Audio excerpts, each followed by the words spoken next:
What's up, everybody? It's Coach Juan Espinosa with Top Velocity Dayton. This is kind of like the first video we're gonna make, going into spring ball this year. Just want to kind of get in touch with all the guys that maybe I don't have a chance to talk to during sessions or whatever.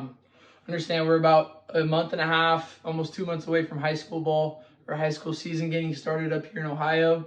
With that said, bullpens are gonna get started. You're gonna start working on off-speed pitches and all that stuff. Make sure you guys have been throwing 4 weeks going into bullpens and stuff like that. And especially pitch count wise, you definitely want to be around 50 to 20 pitches for the next few weeks. Really want to get into, long bullpens, 50, 60 pitch bullpens until we're closer to February, end of February, if that. And the reason why is because most seasons won't start until mid to late March. And even then, it's hard to mimic in-game intensities. And the bullpen indoors against your teammates is just not realistic. So keep your pitches or keep your bullpens under the 50, 60 pitch mark. If you are going that heavy in your bullpens, middle, even late February, make sure you're having a break after 15 or 20 pitches. That can't be said enough. If you're throwing 30 pitches in a bullpen out pausing, if that was in an actual game, you probably would have been taken out. So make sure you have that proper rest in between bullpen sessions. So the best way to set that up as a coach, or if you're doing it on your own, you want to set it up with another player, or just make sure you have a timer. You want to kind of mimic about an 8 to 10 minute window where you're resting. That way you can mimic more game-like environment, then do like 5 warm-up pitches and go into your bullpen.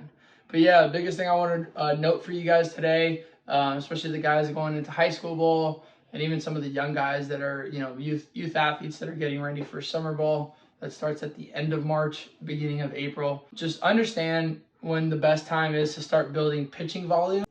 We believe that the first thing you want to build up is pitch or throwing intensity. So build up your intensities first, and then after that, start building your pitching volume after that.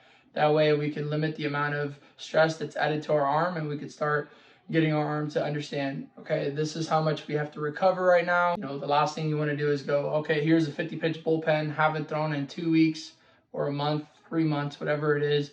Make sure you're building up appropriately going into the season so you're not having to sit out first month of the season because of injury or whatever the case may be. Understand this is important for the athlete and the coaches as well to understand, because if your best pitchers, best athletes, best throwers, are injured the first half of the year or aren't able to pitch at their highest capabilities of throwing, that's not going to be good for anybody. So if you have any questions, let us know. Information is not just for our guys that train with us with Top Velocity Dayton, but it's also for any guys that, maybe don't have coaches, maybe can't afford to train, or just don't have accessibility to, train with the coach or whatever the case may be. But yeah, reach out to us, players and coaches. If you guys have any questions, we're happy to help out any way that we can, whether you train with us or not.